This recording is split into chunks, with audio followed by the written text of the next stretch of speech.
Efésios 1, 13 e 14. Efésios 1, 13 e 14. Assim nos diz: vocês ouviram e creram na palavra da verdade, o evangelho que os salvou. Vocês foram selados em Cristo com o Espírito Santo da promessa, que é a garantia da nossa herança até a redenção daqueles que pertencem a Deus, para o louvor da sua glória. Queiram sentar.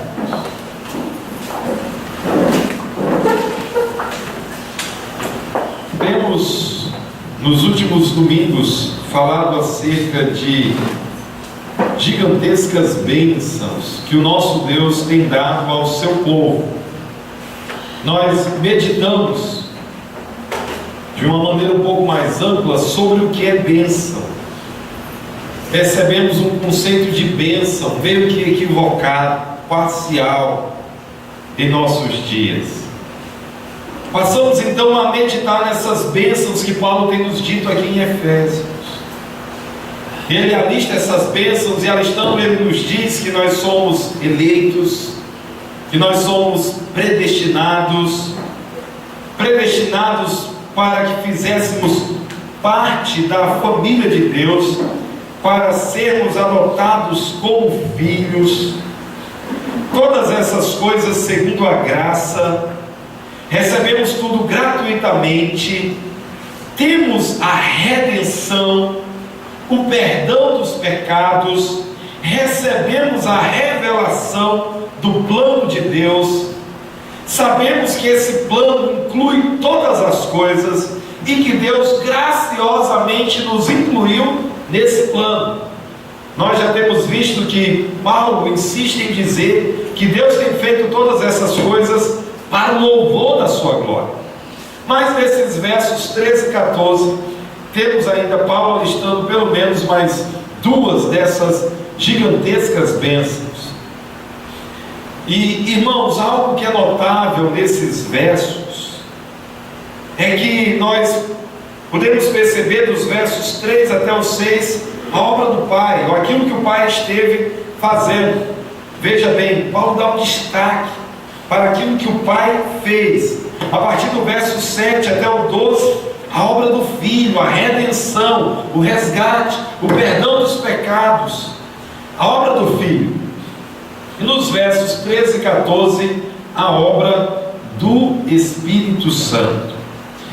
Então nós vamos estar observando essas bênçãos que nós recebemos do nosso Deus, agora especialmente no ministério, na ação do Espírito Santo.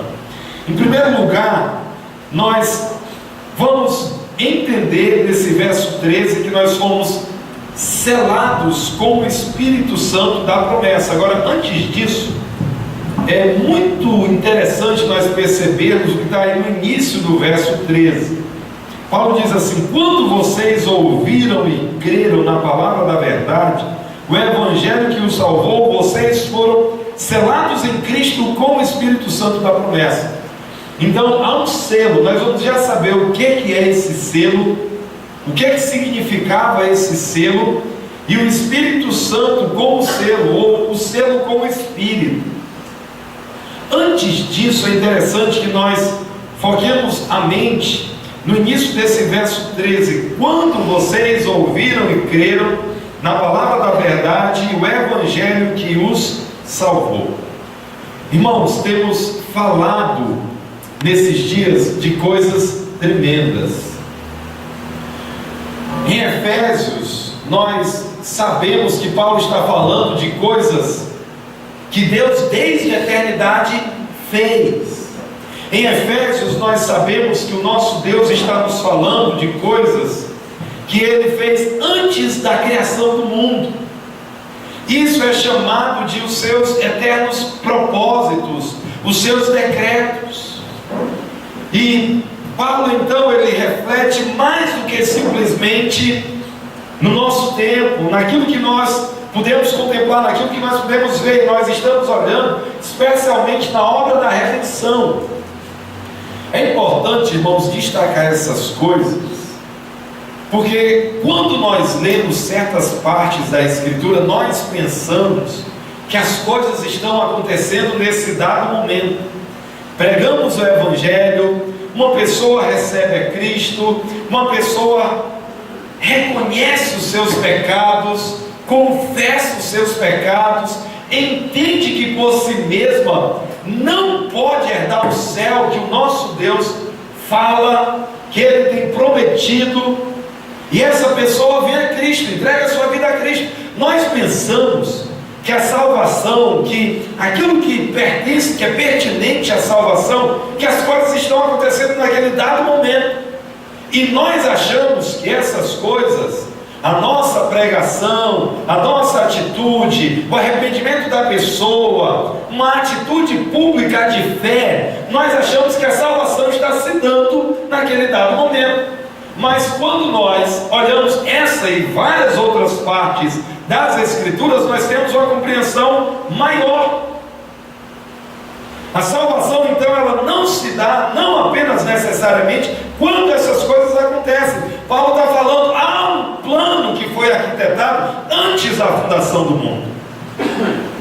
Talvez a coisa mais importante é analisar a causa principal da salvação.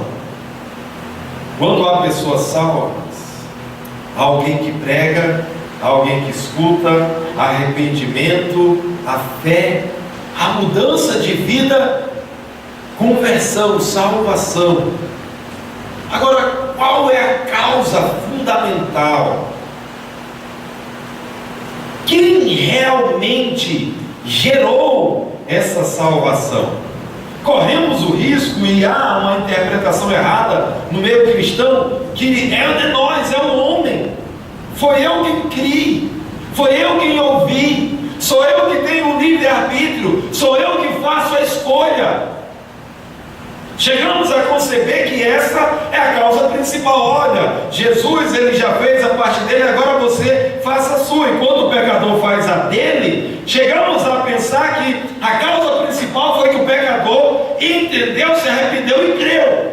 Mas isso é um verdadeiro absurdo quando nós olhamos as Escrituras. E pior, rouba a glória de Deus. Quando nós olhamos para a causa principal, e aqui nós queremos atestar que a causa principal da salvação é o próprio Deus. Foi Ele quem fez, foi Ele quem planejou, foi Ele quem elegeu. Se Ele não faz, nós caminharíamos certo e diretamente rumo ao lago de fogo. A nossa escolha seria sempre para o mal. Deus elege, Deus predestina, destina o fim daqueles que Ele haveria de salvar. Deus inclui na sua família. Cristo vem, efetua o perdão dos pecados, Ele consuma ou Ele realiza a redenção, e nós encontramos Deus fazendo todas as coisas. Ainda, irmãos, é importante dizer o seguinte, ou fazer uma comparação, para que a gente entenda o que é a causa fundamental ou a causa principal da salvação. Eu quero fazer a seguinte ilustração. Talvez você já leu a queda ou o cativeiro babilônico. Os judeus no ano 586 foram deportados para a Babilônia. E se você analisar lá o texto e o contexto, por que eles foram levados para a Babilônia? Porque eles transgrediram. Porque naqueles dias a Babilônia já era um império poderoso. Não haveria como resistir a eles. Porque os reis de Judá, eles fizeram certos acordos que foram acordos absurdos e quebraram acordos, compromissos que qualquer pessoa em sã consciência não faria, porque eles acreditaram de uma forma totalmente indevida na proteção de outros que não tinham como protegê-los. Ora, logicamente por essas coisas, eles haveriam de enfrentar o cativeiro babilônio. Porque naqueles dias não havia um rei nobre e poderoso como Davi, que era guerreiro, que conseguia levantar um exército poderoso de guerreiros. Logicamente eles não conseguiriam fazer frente. Mas podemos ver que todas essas são causas. Realmente os babilônios eram poderosos. Realmente os reis de Judá fizeram acordos.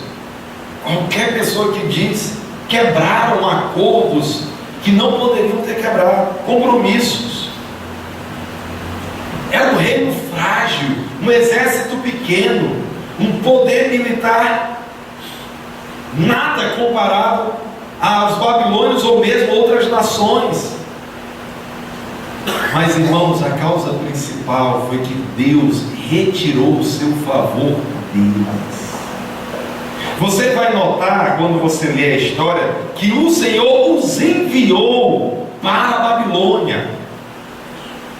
Foi uma ação de Deus, fazia parte do plano de Deus que assim acontecesse, como punição, de maneira justa por causa dos pecados deles. Mas a causa principal foi Deus. Quando você lê, por exemplo, a história dos reis, o livro de Reis, você vai notar que em outros momentos Deus já tinha tudo aquilo que era necessário para que eles fossem mandados para a Babilônia ou para outro império, que eles fossem levados para o cativeiro. Mas o Senhor quis usar de misericórdia. Leia a história, por exemplo, de Ezequias. O poder de Senaqueribe era gigantesco, mas é dito que um anjo de Deus passa pelo exército de Senaqueribe e mata 185 mil. Deus, de maneira sobrenatural, poderia ter livrado dos babilônios. A causa principal é Deus. Ele quem governa, Ele que é Senhor. Assim também é na salvação. Pessoas são enviadas, pessoas pregam, pessoas escutam, pessoas se arrependem, pessoas fazem uma confissão pública de fé. Mas a causa principal, o originador da salvação é Deus. Atestar qualquer coisa menos do que isso é roubar a glória de Deus. Amém? Amém. Então, irmãos, é importante dizer essas coisas, mas enquanto nós afirmamos isso categoricamente, foi o Senhor quem planejou, foi Ele quem elegeu, foi Ele quem realizou a redenção. É importante dizer que Deus determinou os fins, mas também os meios. Ele determinou o fim. A Bíblia nos diz. Nós não temos como chegar a outra conclusão. Mas Ele também determinou os meios. Como assim? O que é o meio para realizar esse fim, para salvar esses que Ele elegeu? Olha o início do verso 13. Quando vocês ouviram e creram na palavra da verdade, o Evangelho que os salvou. Irmãos, é certo que o nosso Deus, Ele já fez todas essas coisas, mas Ele também nos disse: vão e preguem o Evangelho a toda criatura. O nosso Deus também tem nos dito que o Evangelho é o poder de Deus para a salvação de todo aquele que crê. O nosso Deus tem nos dito que se eles não invocarem o Senhor, não serão salvos. E Paulo nos diz lá em Romanos 10, como invocarão aquele de quem nada ouviram? Então a Escritura vai nos dizer, em diversos lugares, que só haverá salvação se as pessoas ouvirem. Você já ouviu história de salvação em algum local onde o Evangelho não chegou? Não temos história de salvação, não temos registro da graça, não temos um registro de uma tribo que nunca tinha ouvido o Evangelho de ninguém e houve uma mudança causada na vida deles por Deus. Não, por quê? Porque Deus determinou também os meios, e os meios incluem a pregação do Evangelho Evangelho. Quando vocês ouviram, tem que ouvir, nem que seja pelos olhos, né? O surdo, ele escuta pelos olhos, através dos sinais. Tem que ouvir. Quando vocês ouviram e creram, é dito aqui que eles creram. Creram, irmãos, porque o nosso Deus agiu em suas vidas. Nós vamos ver mais na frente, nessa mesma carta aos Efésios, que Paulo nos diz que nós, antes de estarmos em Cristo, nós estávamos mortos. Como que um morto crê? É impossível. Tem que haver uma obra de vivificação na vida dele. Então eles ouviram e creram. E não são todos os que ouvem, nem todos que ouvem creem, mas aqueles que ouviram e creram na palavra da verdade, o Evangelho que os salvou. Eles têm que ouvir, crer e crer no Evangelho, a palavra da verdade. Antes da gente aqui ponderar nessa bênção de sermos selados com o Espírito, igreja, sabemos dessas gigantescas bênçãos de Deus para que louvemos a Deus. Mas algo que nós não podemos esquecer: isso em nenhum momento deve diminuir o nosso ímpeto de proclamar o Evangelho. Pelo contrário, o Deus que determinou os fins também determina os meios. Eu e você precisamos ser zelosos na pregação do Evangelho. Esse homem Paulo, que escreveu a carta aos Efésios, que acreditava em todas essas maravilhosas verdades, foi alguém extremamente zeloso em pregar. Foi alguém que saiu Ásia afora, Europa afora, naqueles locais onde ele era conduzido pelo próprio Deus. Alguém zeloso, alguém determinado, alguém que abria mão de tantas coisas que eu e você não queremos abrir mão para ir para pregar o Evangelho, porque ele sabia, Deus havia determinado os fins, mas também os meios. Então era uma pessoa que foi zelosa na pregação do Evangelho, e eu e você temos que ser também. Na verdade, nós encontramos aqui um desafio partindo, que é Paulo quem escreveu essas coisas, e ele foi um missionário extremamente zeloso, indo e pregando a palavra em todos os lugares. Eu e você, para todas as pessoas a quem o nosso Deus nos levar, preguemos o Evangelho, fervorosamente preguemos o Evangelho, crendo que o nosso Deus pode fazer grandes coisas, preguemos o Evangelho. Aqueles que escutam podem também ter a bênção de crer nesse Evangelho. Então, queridos, preguemos. Agora, vejamos aí, na segunda metade do verso: vocês foram selados em Cristo com o Espírito Santo da promessa. Eu não quero ser muito largo, mas nós poderíamos traduzir essa frase ou esse versículo de várias maneiras diferentes. Se você comparar, se você pegar umas 10 versões diferentes, você vai encontrar acentuadas diferenças de tradução, como o texto está colocado. Muitos colocam esse em Cristo logo no início do versículo. No texto original grego está assim: nele, quando vocês ouviram, tendo ouvido a palavra da verdade, o Evangelho da salvação, e também tendo crido, vocês foram selados com o Espírito Santo. Aqui esse selado com o Espírito Santo, o com não se encontra no original. Então isso quer nos dizer que o Espírito Santo, ele pode ser o agente, ele quem sela, ele quem coloca o selo, ou que nós somos selados com o Espírito. E eu penso que a melhor ideia é essa, como está na nossa versão: fomos selados com o Espírito Santo da promessa, ou o Espírito Santo prometido, com o Espírito Santo da promessa. Irmãos, o que é o selo? Naqueles dias do Novo Testamento, um selo era um símbolo pessoal de propriedade ou do proprietário.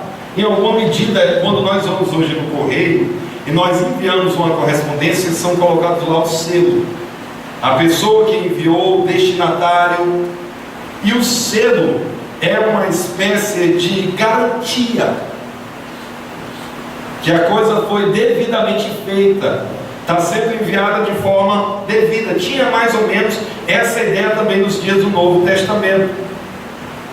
A outra ideia muito forte acerca do selo é que o selo era uma garantia de que o objeto chegaria intacto. Aquilo que havia sido selado ou chegaria ou continuaria, ficaria intacto. Algo era selado com um anel. Quando Jesus foi morto, a pedra que foi colocada havia um selo, ou era como um selo. E esse selo então era uma garantia de que realmente os resultados aconteceriam de forma intacta. Havia toda uma autoridade para que aquilo que era selado chegasse ao seu destino, ao seu propósito, acontecesse de acordo com o propósito de forma intacta. Então, quando Paulo está usando essa linguagem de que nós somos selados com o Espírito Santo da promessa, Paulo está dizendo o seguinte: é certo, está garantido que essa obra que o nosso Deus, desde a eternidade, já determinou que assim fosse, é certo que essas coisas acontecerão. E a prova disso é que nós fomos selados com o Espírito Santo. Irmãos, o mais poderoso de todos os selos foi colocado sobre nós. Não há como impedir que essa obra seja feita. Eu sei que muitas pessoas têm uma relutância grande contra a ideia da certeza da salvação ou a perseverança dos santos. A ideia de que os santos realmente perseverarão. Mas, irmãos, quem garante é o próprio Deus. Algumas pessoas relutam com isso, porque eles dizem que isso é uma doutrina para que as pessoas venham se entregar ao pecado. Olha, essa ideia de garantia, essa ideia de que Deus já garantiu, de que Ele já colocou, que não tem como isso se perder, isso na verdade é uma forma de habilitar, de colocar, de abrir a porta para que as pessoas venham pecar. Irmãos, essa ideia é tão frágil, essa objeção é tão frágil, especialmente naquele âmbito experimental. Quem são aquelas pessoas que são de Cristo, que vão querer licença, autorização para pecar? Pelo contrário, se nós somos de Cristo, o Espírito Santo está em nós. Mas pastor, como explicar aqueles que fazem parte da igreja e têm vidas verdadeiramente promíscuas? Querido, deixa eu dizer uma coisa para você: fazer parte de uma igreja evangélica, estar sentado nas cadeiras, cantar os louvores, ouvir uma mensagem, repetir mais ou menos certas palavras, isso não é prova final que eu e você fazemos parte da comunidade daqueles que são verdadeiramente salvos. O verdadeiramente salvo, ele tem as suas marcas, e uma das marcas é que ele odeia o pecado. Ele então comunga da santidade de Deus, no sentido de odiar o pecado. Se eu perguntasse para vocês, pessoas crentes salvas aqui de vocês que querem então licença, autorização para o pecado. Qualquer um quer de Cristo, pelo contrário, queremos correr dele, queremos fugir dele. Queremos, na verdade, a santidade. Não anularemos a verdade das Escrituras da garantia, porque algumas pessoas não conseguem conceber que a garantia não é autorização para pecar. Não é. E aqueles que se entregam ao pecado e dizem: não, mas eu sou salvo, eu sou salvo, eu sou salvo. Ah, querido, achar que é salvo. Tem muita gente iludida, enganada. Tem pessoas que vêm para a igreja evangélica, levantam a mão em determinado culto e acham que são salvos. Tem pessoas que participam de um culto, de um momento, de uma conferência, de uma festividade, e ali então fazem uma confissão pública e acham que são salvas. Irmãos, ser salvo é muito mais do que isso. Ser salvo é ser transformado pelo poder de Deus. Ser salvo é ter uma vida diferente. Ser salvo é ter uma alegria que os homens não conseguem dar. Ser salvo é ter uma paz que nos governa, apesar da tormenta que há ao nosso redor. Ser salvo é passar até a mente de Cristo. Ser salvo é conseguir vitória sobre o pecado. Antes nós tínhamos uma natureza que governava os nossos apetites, e o nosso apetite era inclinado para o pecado. O salvo, ele consegue ter vitória, ele consegue vencer os vícios, ele consegue vencer as inclinações, mas que há dentro dele. O salvo, ele tem prazer nas coisas do céu, nas coisas do alto. O salvo, ele vive de uma forma antagônica a esse mundo. Ele pensa de maneira diferente, ele não comunga das ideias desse mundo. Pelo contrário, ele se vê na contramão, ele se vê nadando contra a maré. Ser salvo, queridos, é muito mais do que levantar a mão. Mas tem pessoas que se iludem, simplesmente levantando a mão e achando que são salvos. Não é isso. Mas os que realmente são salvos, os que se arrependeram e creram, o Espírito Santo é um selo, nós estamos garantidos. Aleluia, aleluia. Essa obra não vai ser quebrada, nós temos a certeza, o próprio Deus o fez. E é interessante, irmãos, quando nos é dito aí: vocês foram selados. Não é que nós nos selamos, é uma obra do próprio Deus sobre nós, em nós, garantidos. Esse selo ainda nos diz, é algo muito estranho. Você já ouviu falar de crente endemoniado? Já ouvi pessoas: não, fulano é crente fervoroso, ficou caindo endemoniado no culto lá e tal. Muito estranho, de acordo com isso aqui que nós estamos lendo. O crente, ele é conservado intacto até o cumprimento final da redenção. Paulo nos diz no verso seguinte que nós também recebemos o penhor do Espírito, que é a garantia da nossa herança até a redenção daqueles que pertencem a Deus. Esse que é a garantia, o Espírito Santo, é Ele, é uma referência ao Espírito Santo, que é, ou o qual é a garantia, o penhor. O Espírito Santo é o penhor. Um penhor é um pagamento parcial, é uma espécie de adiantamento. O penhor, ele dava a certeza de que o pagamento seria realizado de forma cabal, de maneira total. Um penhor, então, era uma garantia de que a pessoa viria e completaria aquilo que já havia começado. aquele que começou a boa obra em nós, há de completá-la até o dia de Cristo Jesus. A Escritura nos diz. Irmãos, a nossa garantia é que o Espírito Santo nos diz aí nesse verso 14, Ele é a garantia.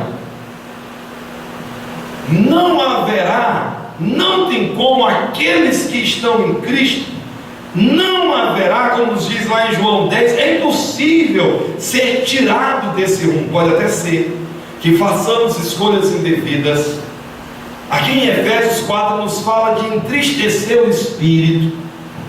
Pode ser que pisemos em falso, pode ser que falhemos na nossa caminhada, mas deixar de ser salvo aquele que realmente é salvo, nós temos uma garantia. Essa passagem nos diz isso e várias outras. O Espírito Santo, Ele é a garantia da nossa herança até a redenção daqueles que pertencem a Deus.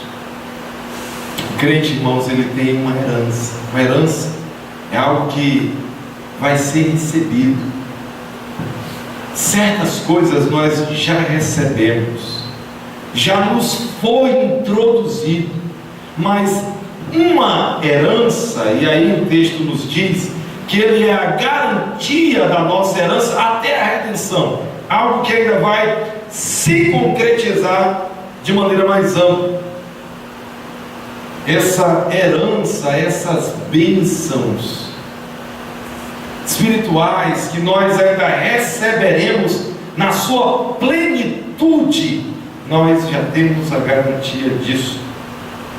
O penhor do Espírito nos foi dado, o Espírito Santo como penhor nos foi dado. Aí Paulo nos diz, até a redenção daqueles que pertencem a Deus. A redenção nós precisamos entender, ela já foi realizada por Cristo na cruz. Olha o verso 7. Nele temos a redenção por meio de seu sangue. A redenção já aconteceu. O pagamento já foi feito. Em nossos dias nós vivemos como aqueles que foram redimidos, aqueles que tiveram o seu preço pago. Nós temos a certeza que sobre nós não consta mais dívida. Nossa dívida do pecado, ela já foi paga.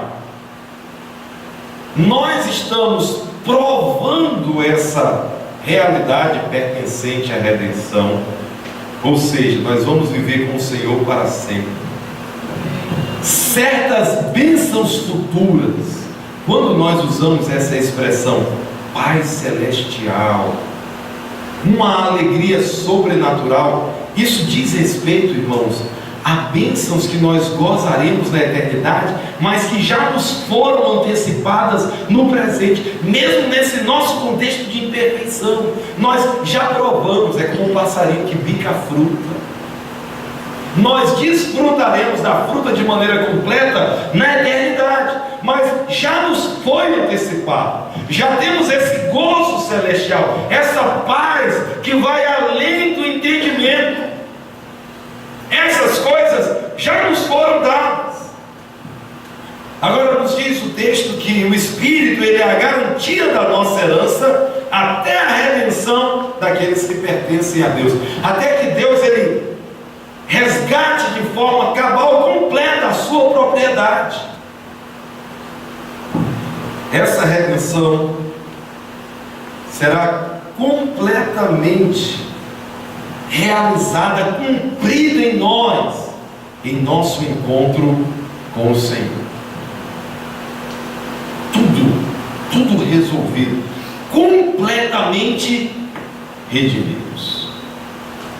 Quando Paulo então nos diz, o Espírito Santo que é a garantia da herança até a redenção daqueles que pertencem a Deus, não é que a redenção não foi ainda realizada, já foi, mas nós aprovaremos, nós degustaremos dessa liberdade total no nosso encontro com Cristo. Mas a grande bênção dos versos 13 e 14 está garantido. O ministério do Espírito Santo, que não é apenas esse, mas nessa obra da redenção, está garantido que aqueles que têm o selo estarão com o Senhor para sempre. Irmãos, em um mundo transitório como o nosso, de ganhos e percas, de ter e de não ter, de hoje saber como as coisas estão e amanhã não saber, isso é tão maravilhoso.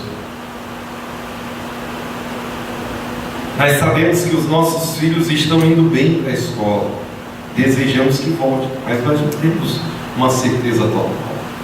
As pessoas saem para o trabalho, desejam ter um dia de trabalho comum e desejam de voltar para casa, mas nós não temos garantia. Iniciamos em um trabalho, temos o grande desejo de persistir, das coisas darem certo e de nós progredirmos. Pode ser que as coisas não aconteçam. Alguns de nós iniciamos um negócio desejando que aquilo avance, que as coisas deem certo, mas muitas vezes não dão.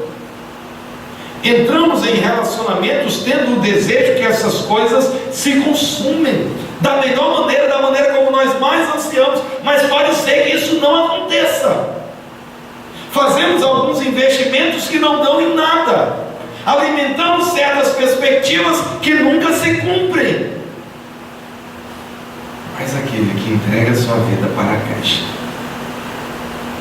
queridos, é certo, nós estaremos com o Senhor, a quem nós amamos, para sempre. Não há como isso ser impedido, se já foi iniciada uma obra em nós. Se o selo do Espírito Santo foi colocado em nós, se o penhor do Espírito está conosco,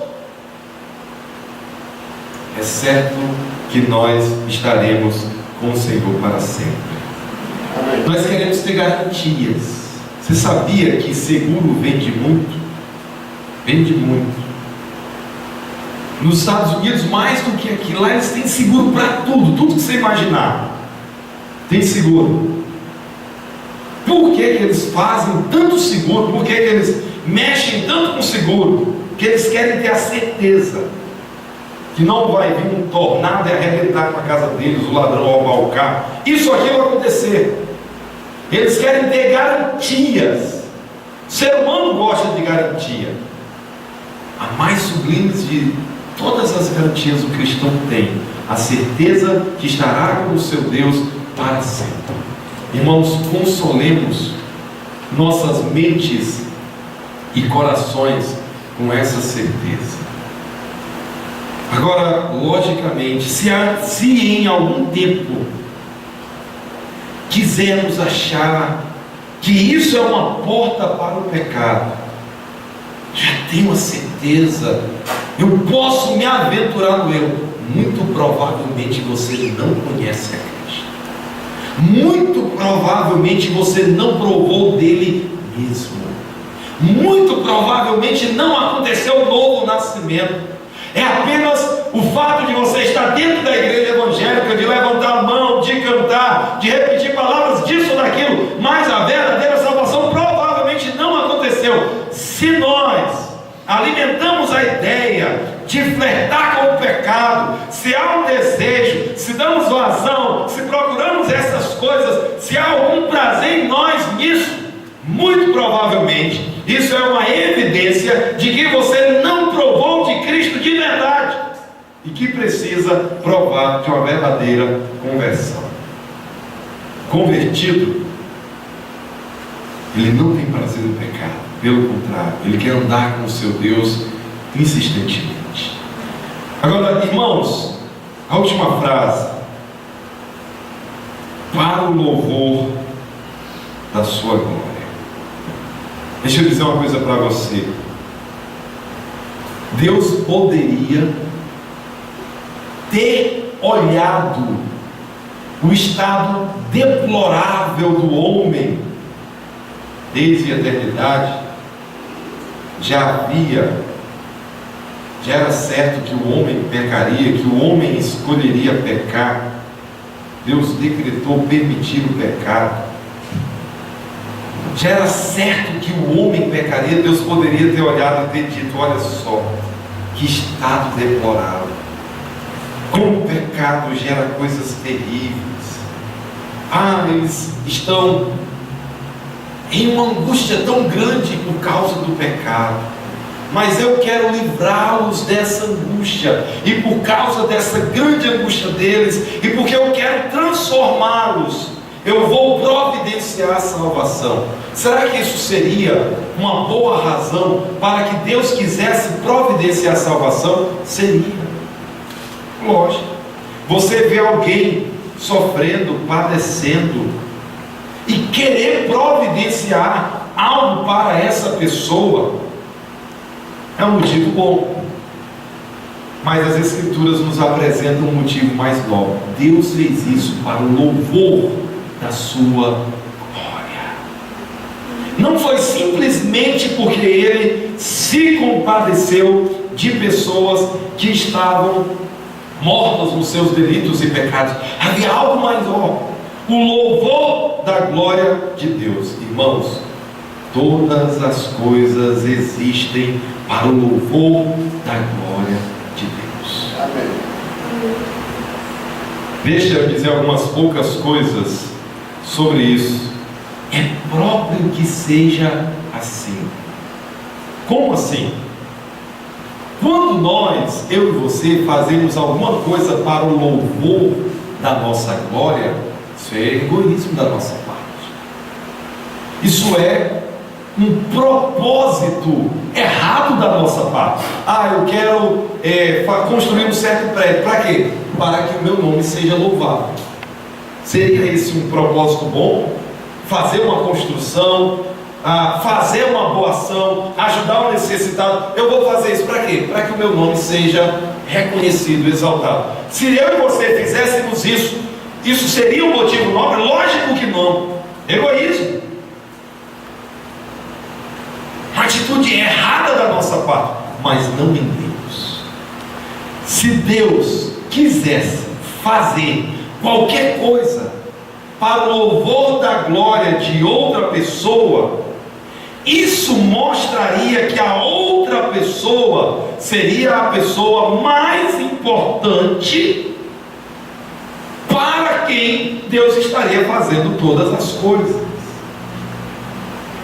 Deus quer fazer isso para o louvor de certa pessoa. Então aquela pessoa que merece o louvor teria uma dignidade maior. Mas por que Deus faz todas as coisas para o louvor da sua glória? E você vai encontrar essa frase repetida várias vezes no Antigo Testamento: por amor do seu nome, para o seu louvor. Deus falando de si mesmo.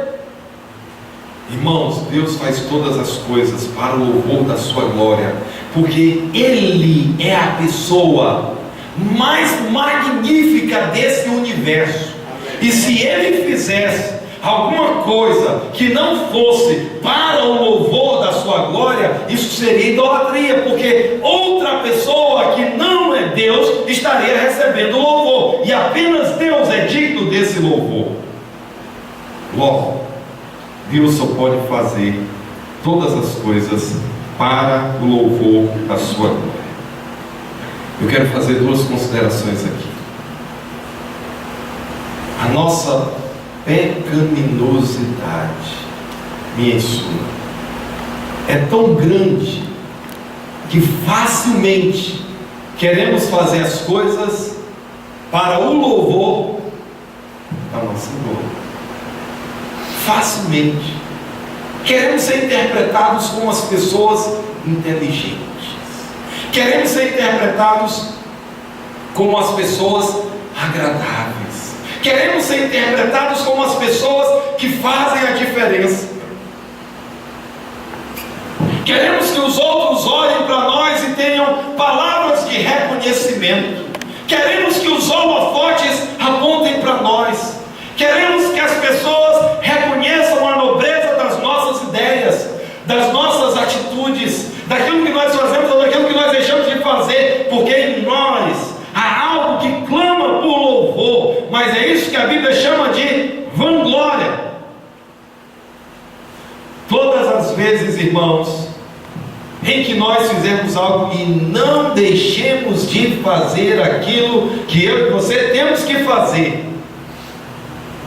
Ainda que pessoas tragam elogios, ainda que isso ou aquilo aconteça, não deixemos de fazer o que temos que fazer. Mas que todas as vezes eu e você insistentemente venhamos dar o louvor e a glória somente para aquele que é digno dela, ao Todo-Poderoso Deus.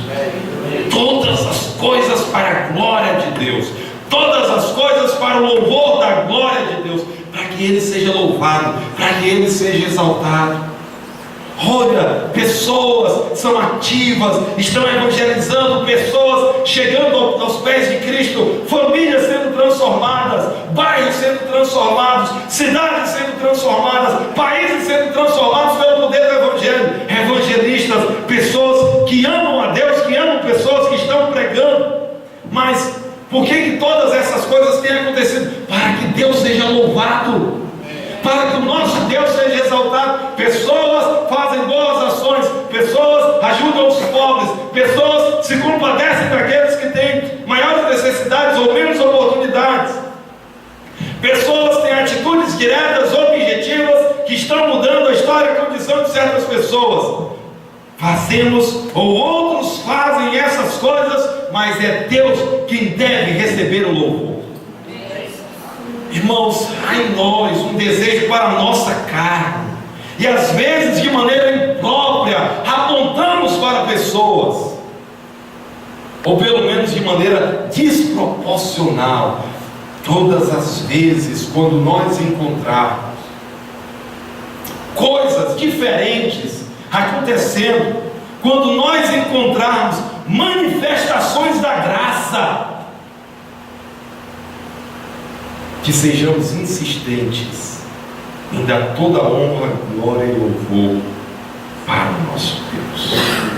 Amemos a Ele, a obra dEle, o poder dEle, a mão dEle, o plano dEle, a ação dEle, nós como instrumentos dEle. Para Ele toda a honra, glória e louvor. Que assim nós façamos e que seja insistentemente exaltado o nosso Deus. Nosso Deus, obrigado pela Tua palavra. Obrigado a Deus, porque fomos selados com o Espírito Santo da promessa. Obrigado a Deus, porque Ele, o Espírito Santo, é o penhor, a garantia da nossa herança, até aquele dia, Deus, da consumação da redenção. Nós temos a certeza, Pai, esse dia vai chegar. Caminhamos para Ele. Na verdade, a cada dia estamos mais próximos. O Teu plano, ó Deus, é certo que será cumprido. Pessoas prometem e não cumprem. Políticos prometem e não cumprem. Pessoas planejam, mas não conseguem. Isso não acontece com o Senhor. O Teu plano, Deus, vai ser cumprido. Nós somos parte dele, ó Deus. Pai Celeste, como sermos gratos por tão grandes bênçãos. Ó Deus, nós só queremos, Pai, Te louvar, ó Deus, seja exaltado, ó Deus, seja engrandecido, ó Deus, que o Teu nome, Pai amado, seja magnificado. Ó Deus, queremos Te dar honra, glória e louvor, porque essa obra é do Senhor. Seja Deus, sim, o Senhor engrandecido por todas as coisas, Pai.